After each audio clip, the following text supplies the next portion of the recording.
how do you make sure your employees are working efficiently and not milking the clock or abusing the clock, abusing your relationship, and kind of reduce your profitability or take away your profitability entirely? That's actually a very simple principle that if you follow that, then you will achieve your objective in terms of making them efficient, making them aligned with you.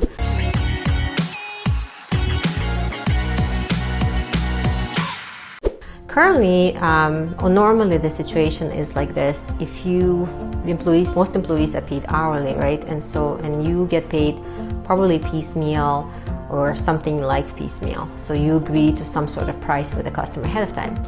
So if the employee works longer, you're gonna make less profit or maybe no profit, but they're actually gonna make more money. So you're kind of like your interests are opposite of each other, right? So the longer they work, the more money they make. So that's why, and there's a human nature, so they're always going to gravitate towards making more money.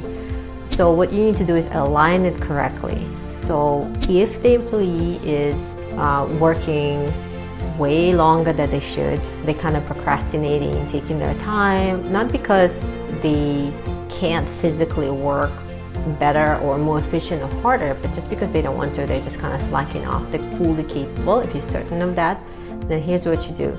You set the budget, internal budget, and you have them comply with that, right? So you need to bring again your ratio of cost of goods to the revenue to the correct proportion, the one that works for your business and leaves you a profit, a healthy profit.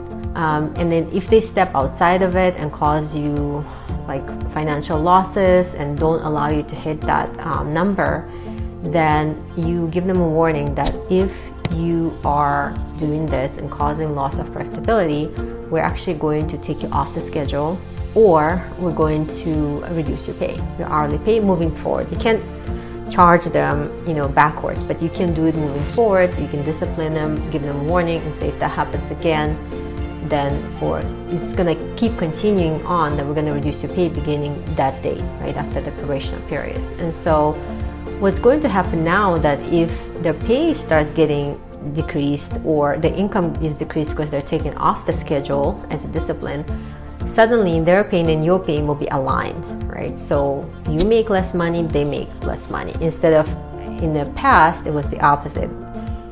You make less money, they make more money. It was kind of like you pull in different directions. So now it's going to be exactly the same. The amazing thing will happen. Suddenly their understanding and clarity of how long it should take them to get the task done, how well they should be working will improve dramatically.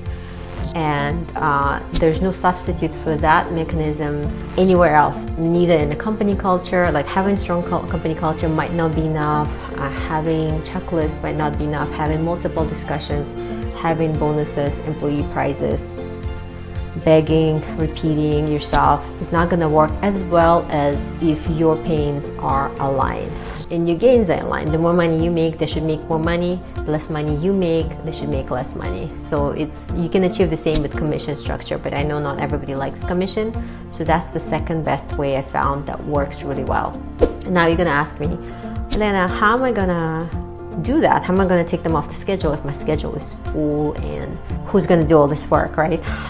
So my answer is you should always be hiring. You should always have excess capacity to some extent just for that situation. Otherwise there's imbalance because you're so dependent on your employees that they can pretty much do anything they want, to the point where they'll take all the money that you work for and you have nothing left to feed your family. So that's just not fair. It has to be a win-win situation where they produce and thrive and you produce and thrive, right? It cannot, otherwise it's not sustainable, as you're finding out. So be sure to align your pains.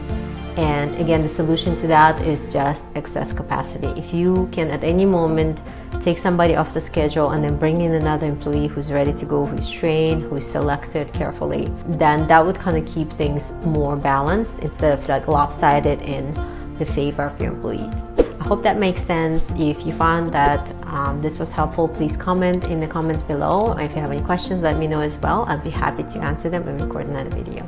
Have a great day and have a profitable day.